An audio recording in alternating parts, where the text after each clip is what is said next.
Assalamualaikum warahmatullahi wabarakatuh. Waalaikumsalam warahmatullahi. Sahabat Nusantara, pada kesempatan yang berbahagia ini, Majelis Seni dan Tradisi Cirebon atau Mesti Cirebon berada di kediaman YouTuber pedang golok Nusantara.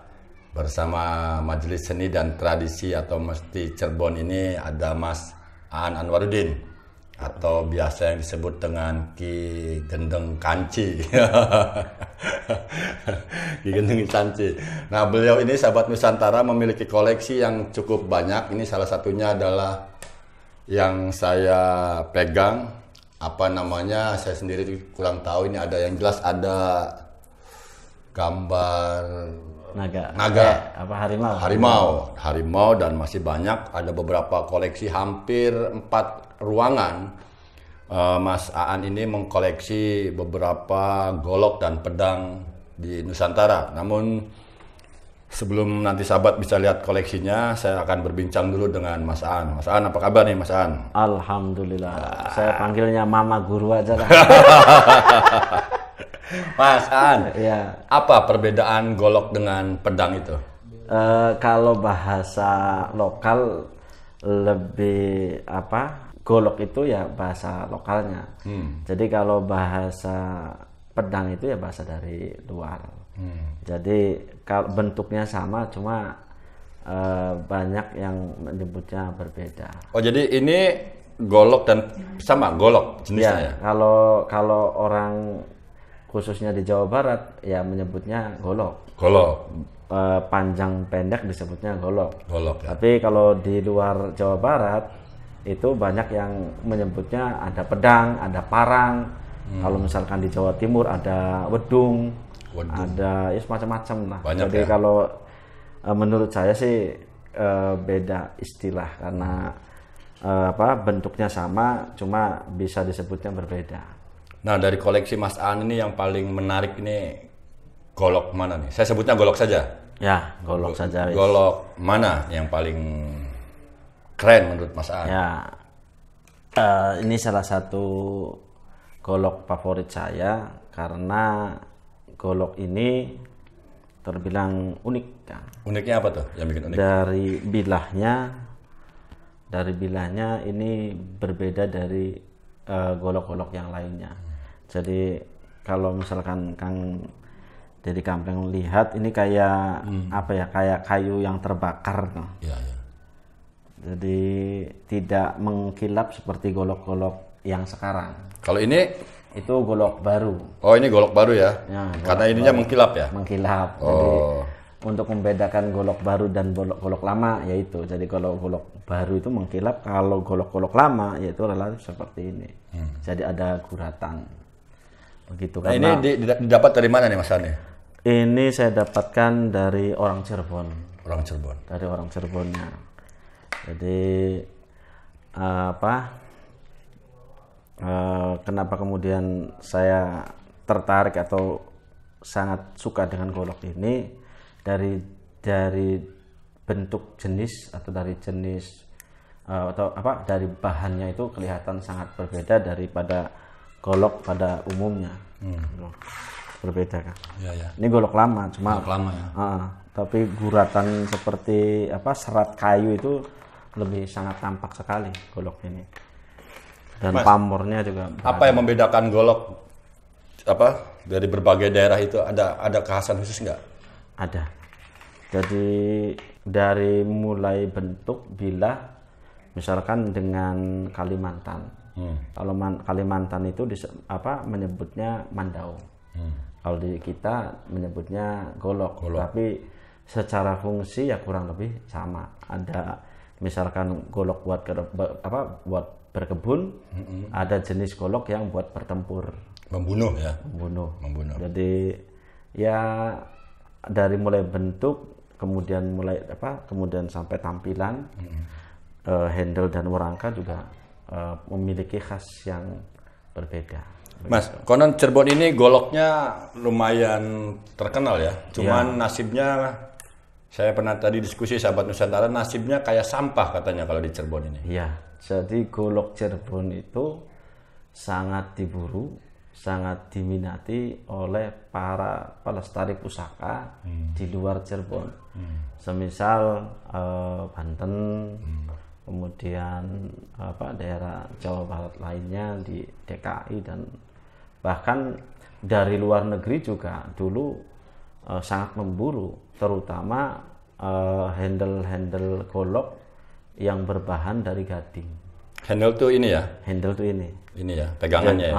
Jadi Cirebon itu memiliki ragam bilah yang banyak, kemudian ragam handle juga banyak sekali. Contohnya dari jenis naga saja, di Cirebon ini banyak sekali yang ada di Gampleng. Kayak misalkan ini, naga ini disebutnya, kalau orang Pasundan menyebutnya Pariaman. Oh, disebutnya Pariaman. Tapi kalau di Cirebon ini disebutnya atau jenisnya masuk pada naga Trawangan. Naga Trawangan satu ya. Nah, kemudian ada lagi. Nah, ini yang paling fenomenal, Kang. Kang Dedi tahu pedang naga puspa? Tahu saya. Di film. Di film ya, atau di film. Bentuk naga puspa ya seperti ini kurang lebih. Jadi naga puspa itu ya dilihat dari handle. Ya mungkin ada juga yang dari misalkan bilah, misalkan ukirannya berjenis naga puspa. Ukiran di bilahnya? Di bilahnya kan kayak keris itu kan ada kinatah emas, kemudian ukirnya naga dan macam-macam lah. Nah, kebetulan saya punya naga puspa itu, bentuk handle-nya ya seperti ini, dari naga puspanya di handle-nya. Jadi naga itu adalah hewan mitologi. Nah, puspa artinya bunga. Jadi naga puspa itu naga bunga. Nah, ini. Jadi gitu. Yang namanya puspa ini artinya bunga ya. Gitu. Jadi kalau saya waktu kecil naga puspa kan mengeluarkan cahaya biru, wah punya Berry Firma. Nah, ternyata setelah saya masuk di dunia golok, oh naga puspa tuh ini. Saya juga terus terang banyak tahu, dikasih tahu sama senior-senior golok. Dan kebanyakan bukan dari Cirebon malah. Kembali saya ke Cirebon dulu, Mas. Yang keunikan Cirebon ini, kenapa golok ini menjadi sesuatu yang berbeda dengan daerah-daerah lain kalau Cirebon itu? Kalau saya curiganya ini terkait dengan naskah Carub Kanda yang menyebutkan bahwa Sunan Gunung Jati itu pernah berpesan kepada rakyat Cirebon, kepada para keluarga dan para empu agar menjaga dan merawat dan melestarikan pusaka-pusaka, di antaranya pedang, golok, suduk. Nah, suduk ini jenisnya. Yang disebut jenis suduk maru. Nah, ini yang disebut di dalam naskah Carub Kanda itu ya ini jenisnya. Banyak lah varian. Nah, saya curiga kenapa kemudian di Cirebon ini banyak sekali varian goloknya atau varian pusakanya. Ini tidak lepas dari kebesaran Cirebon di masa Syekh Syarif Hidayatullah itu. Artinya kebesaran Syekh Syarif Hidayatullah itu bukan hanya sebatas dakwah atau sekedar lisan yang indah dan berwibawa, tapi di soal senjata juga. Tetapi dari segi persenjataan juga, saya berkeyakinan Sunan Gunung Jati ini punya pemikiran yang luar biasa, bahwa agar negara yang kuat atau kerajaan yang kuat itu ya harus dilengkapi dengan persenjataan yang memang hebat dan lengkap. Nah, saya mencurigai kenapa Cirebon itu banyak sekali varian pedang dan goloknya atau jenis pusakanya. Saya mencurigai karena yaitu Sunan Gunung Jati sudah punya kesadaran yang sangat luar biasa terkait dengan persenjataan di Cirebon. Begitu. Ya, jadi pengaruh dari apa namanya ini? Mas? Tadi handle. Kan alat membunuhnya kan yang di dalamnya ini ya? Alat yang penggunaannya nih? Ya. ini kan apa dia yang biasa untuk dipakai baik pun untuk berkebun atau bertarung. Bertarung. Nah, keistimewaan sehingga ini menjadi keistimewaan itu apa? Dari sisi pegangannya atau handle itu? Ya golok ini kan ada beberapa jenis kegunaan kan. Satu ada yang untuk bertarung, kemudian untuk tarung jarak jauh ya. Itu kan pasti panjang ya. Panjang ya. Nah kemudian ada juga untuk berkebun. Ya atau di hutan ya. Dan saya yakin kalau misal Kang Deddy Kampreng tahu nggak? Ya. Soekarno itu bawa tongkat komando ya, itu. Tahu. Nah sebelum tongkat komando itu kan Soekarno pegangnya jenis pedang pendek seperti ini. Ya. Jadi dulu itu saya menggambarkan, saya pernah lihat literatur dari luar itu, gambaran para bangsawan dulu itu. Jadi satu orang itu memegang 3 pusaka. Jadi pedang untuk bertarung. Nah kemudian ada keris. Dan pegangan tangan kayak seperti tongkat komando itu jenis suduk maru pendek seperti ini. Kenapa dia harus pegang 3 itu, Mas?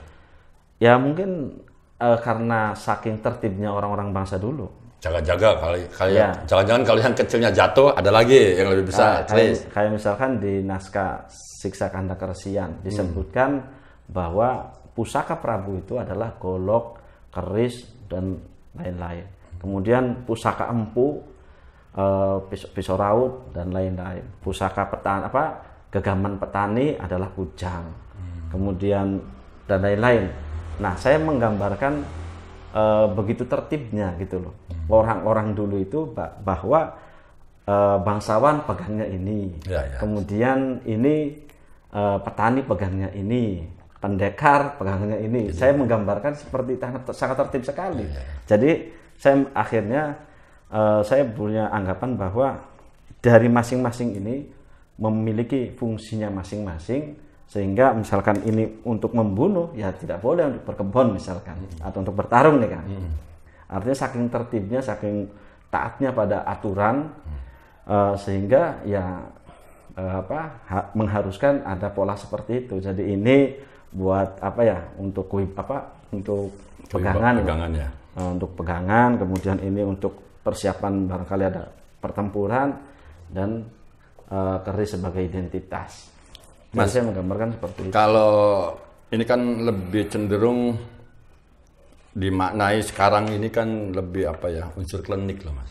Ya. Nah ini ada kaitannya nggak sih, Mas, benda-benda seperti ini dengan klinik?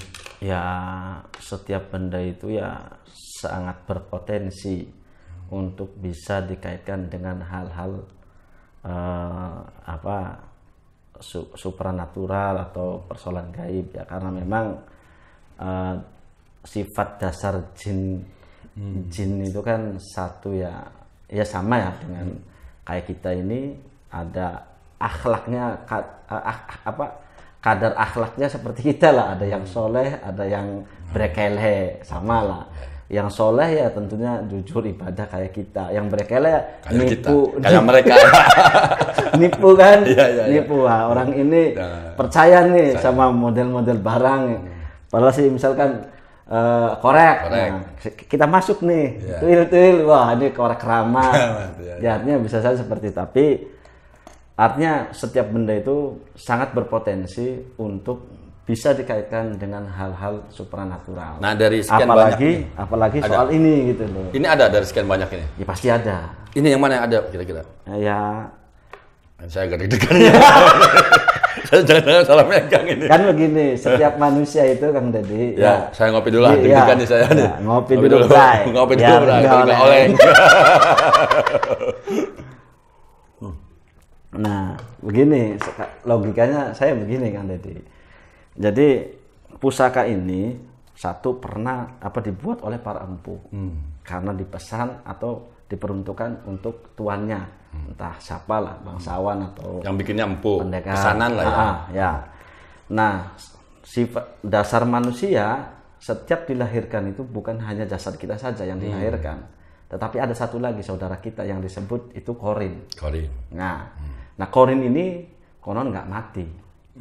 Yang kata apa gendayangan, padahal sih mungkin saja itu korin.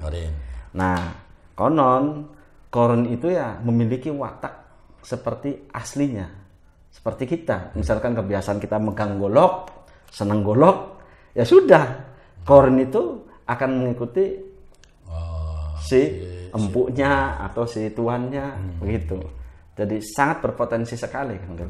Kalau misalkan golok ini akhirnya seperti ada. Ini saya deg-degan.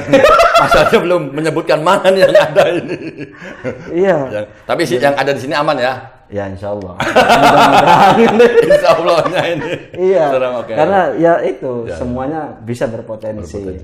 Mas, ada perlakuan khusus nggak ngerawat barang-barang? Karena ini barang-barang tua, jadi ya pastinya adalah perawatan khusus. Yaitu dikasih minyak anti karat. Minyak anti biar karat. Nggak karat begitu. Nggak dikasih darah gitu nggak? Enggak lah. Nggak barangkali. Ya ada di beberapa daerah yang masih menggunakan ritual itu. Ritual. Khususnya di luar Jawa kan. Jadi ada kepercayaan dari masyarakat kalau misalkan ini sudah dikasih darah perawan khususnya. Darah perawan itu artinya membunuh. Enggak, kadang dari apa? Ketika berhalangan ya. Halangannya. Nah, konon itu memiliki kekuatan yang luar biasa. Ada lagi kepercayaan dari masyarakat, darah kucurkan dengan darah anak atau darah siapa, maka itu akan ada kekuatan tertentu. Ada kepercayaan seperti itu. Mas An, tahu nggak dari sekian perjalanan dari dulu saya Syarif sampai sekarang, di Cirebon ini tradisi apa yang harus ada goloknya? Perilaku di tengah-tengah masyarakat. Iya, kalau misalnya apa? Kalau di keraton yang gitu-gitu tuh nggak ada. Iya, itu harapan saya ya. Tapi belum ketemu ya, belum ada ya. Iya, jadi saya sih berharapnya Cirebon itu kan ada beberapa keraton ya, kan Dedi. Ya sudah mulai fokus lah bagaimana mengumpulkan kembali naskah-naskah yang berkaitan dengan kegiatan masa lalu. Dari ya contoh ini saja, saya kenapa kemudian tertarik dengan golok itu karena memang literaturnya nggak kayak keris, Kang Dedi.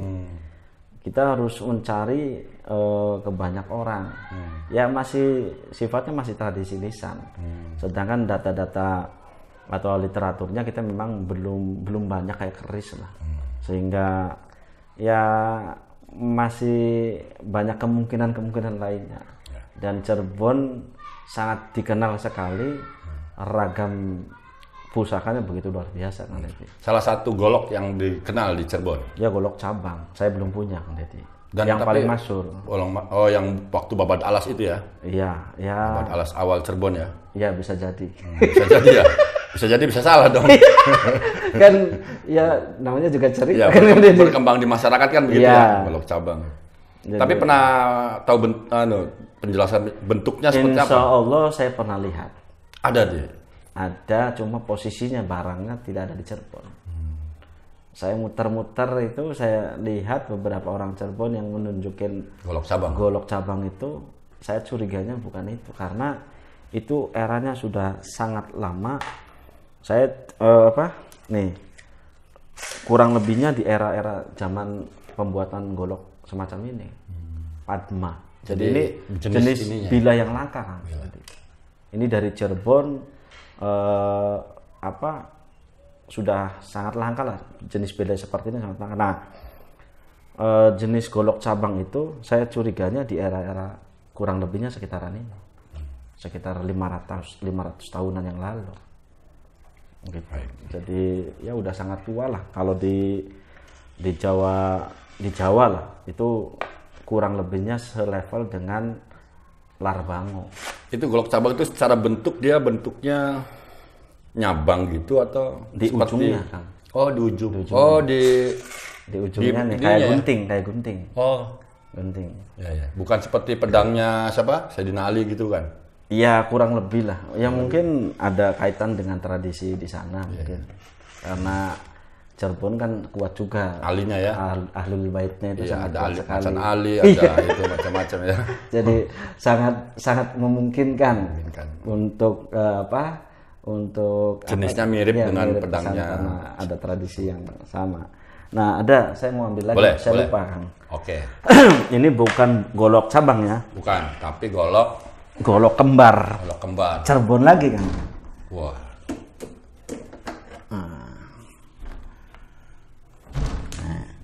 Ini jenis golok kembar. Ini jenis handle buta. handle Buta torek. Oke. Nah, ini kalau yang masyhur itu kan golok cabang. Kalau ini golok kembar. Oke, kembarnya di gimana? Oh iya, oh dia ada. Wah ini bisa di zoom nih nanti nih, bisa di zoom ini. Golok kembar. Ini ada dua, sahabat Nusantara ininya Bilahnya dua. ada dua. Dua Satu tapi handle tapi dua bilah. dua bilah. Oke. Makanya saya sebut golok kembar. Ini Golok kembar. jenis handlenya buta torek. Dan ini jenis ininya lama ya? Lama, udah tua ini. Udah tua ya? Kan udah kelihatan seratnya. Iya. Iya.